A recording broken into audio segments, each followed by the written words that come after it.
Good morning, one and all. In last lecture 7a, we have started the equation of motion of a vibrating string. We have arrived up to equation 1. It stands for downward component of tension at position A. You know, A and B are the 2 points on this wave such that they are very close to each other, and the difference between their position is small distance, that is dx. Now we are interested in this. We already arrived in last lecture.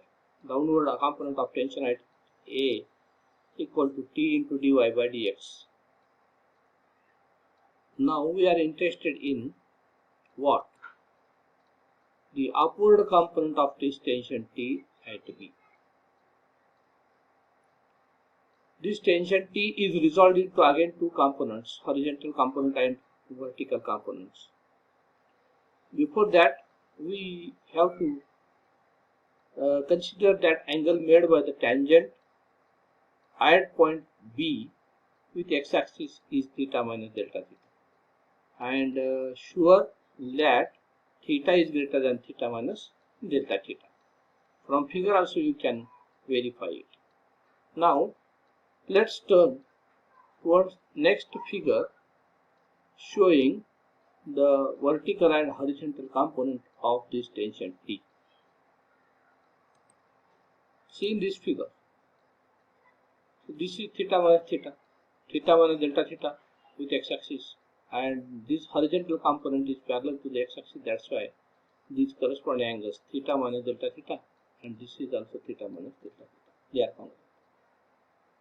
So if we use trigonometric relations, then what happens? If we draw such a vertical component, vertical here side, then we obtain a triangle,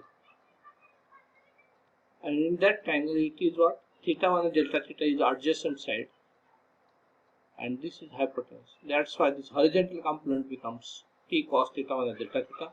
In the same way, vertical component of this T is T into sin theta minus delta theta. So from this figure it is clear that vertical component of T is T sin theta minus delta theta. The rate of change of slope with respect to the length of the small element is nothing but d dx of dy by dx. That is double derivative d2y by dx square. Therefore, the change in slope for a distance delta x is nothing but d2y by dx square into dx delta x. Hence, slope at B is nothing but tan theta minus delta theta. In previous case, slope at A we have seen tan theta. Now, slope at B, slope at this B is tan theta minus delta theta.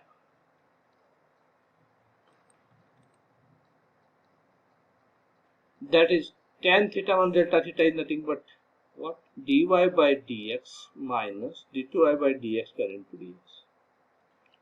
In this way, the upward component of T at B is nothing but T sin theta minus delta theta.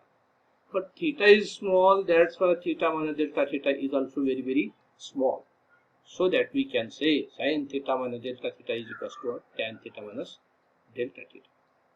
Therefore, instead of T into sin theta minus delta theta, we write as what? T into tan theta minus delta theta, upward component of T at B. The upward component of T at B is nothing but T into tan theta minus delta theta.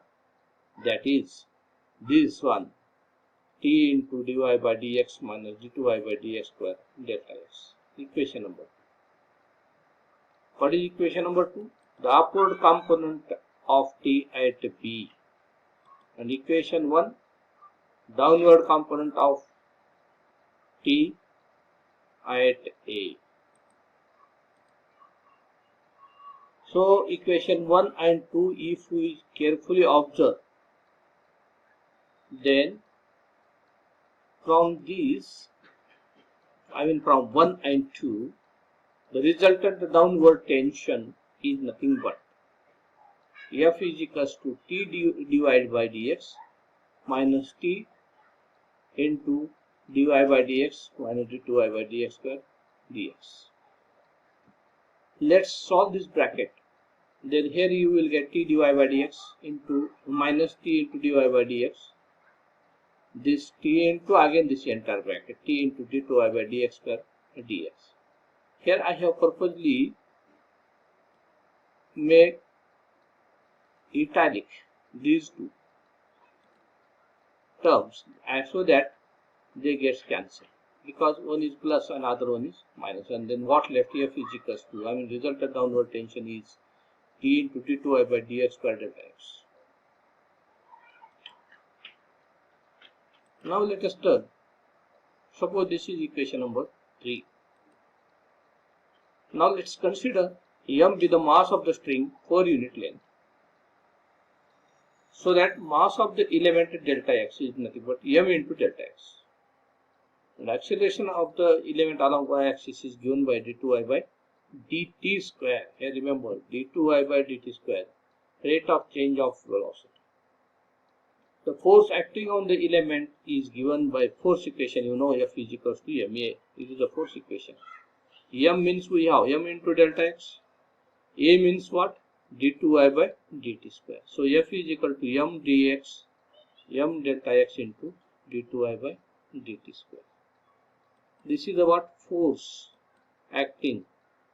Now F is equal to T d2y by dx square into delta x.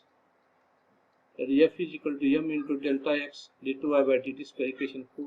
From 3 and 4, you see their LHS are same, so that we can equate their RHS.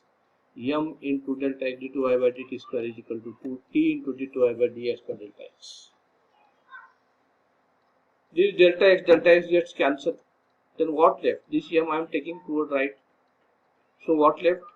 d2y by dt square equals to t upon m, and this into I it is m to d2y by dx square. Say number 5. What is this? This is the differential equation of motion of a vibrating string. d2y by dt square. Differential equation of motion of a vibrating string. Say number 5.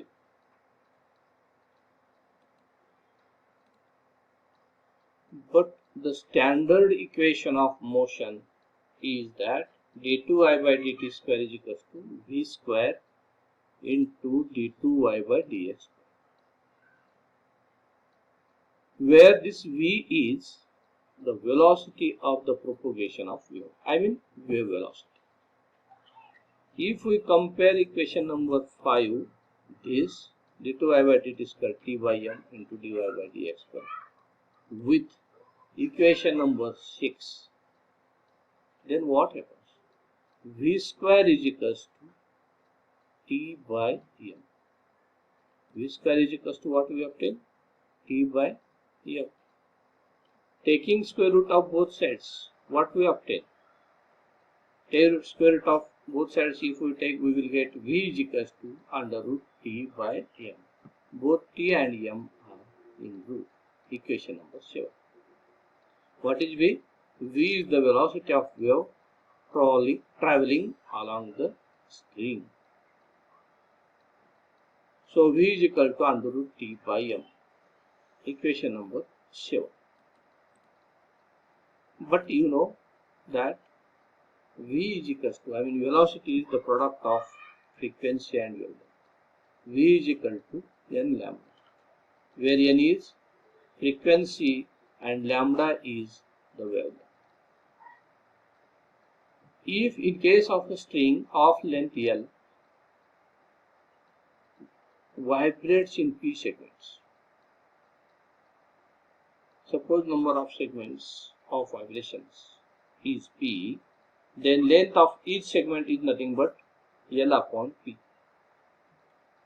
L is what? Length of the string. But each segment corresponds to half of the wavelength lambda. Therefore, we can equate this with half of the length. Length of each segment L by P is equal to half of the length in the sense lambda by 2. Therefore, lambda is equal to 2L upon P. Let us substitute this value of lambda in this above equation. Then we obtain, what we obtain? V is equal to N into 2L by P. V is equal to N into 2L by P into lambda. Instead of N, 2L by P is left. Substituted. Therefore, N into 2L upon P is equal to under root T by M. Therefore, N is equal to P upon 2L under root T by M. This is the frequency of vibration of a string, and it vibrates in. And if the string vibrates in one segment, then P is equal to what? 1. There is only one segment, then P is equal to what? 1. So instead of P, let's substitute here 1. N is equal to 1 by 2L into under root T by M.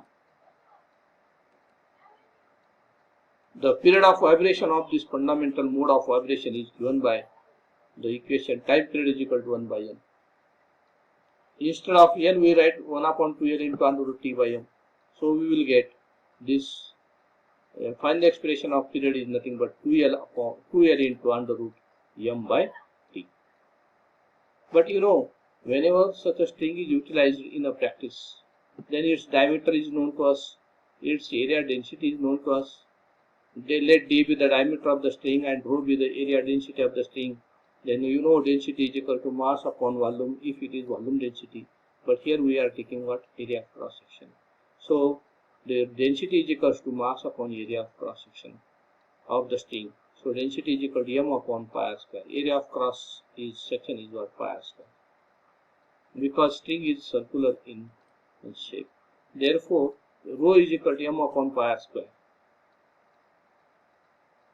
Rho is equal to M upon pi r square. But radius is nothing but half of the diameter.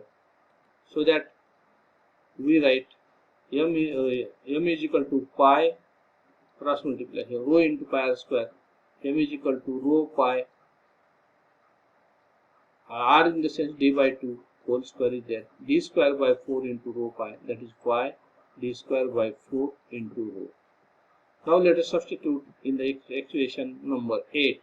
Therefore, N in the sense frequency is equal to 1 upon 2L into under root 4T pi d square rho. So this 4 square root is taken to outside. This 2 will cancel with this 2. Then what left? N is equal to 1 upon dl. 1 upon dl into root T by pi rho. This is nothing but the equation of frequency of the vibrating string. So here we have completed this concept of equation of vibrating string, equation of motion of a vibrating string. So in this case, it is very important to note that whenever a string plucked, it starts to oscillate, and its oscillations are transverse in nature, and its frequency is to be obtained with this relation, that is what? N is equal to 1 upon dl under root T by pi rho, where d is diameter of the string, L is length of the string, tension in the string T, pi you know it is a constant, and rho stands for what? Density. So in this way we have completed this concept. In next lecture we discuss about the stationary waves and unit second. Stationary waves, also known as standing waves. Thank you one and all. If you have any problem, if you have any difficulties, if you want to improve, please suggest me some suggestions for your improvement. Thank you.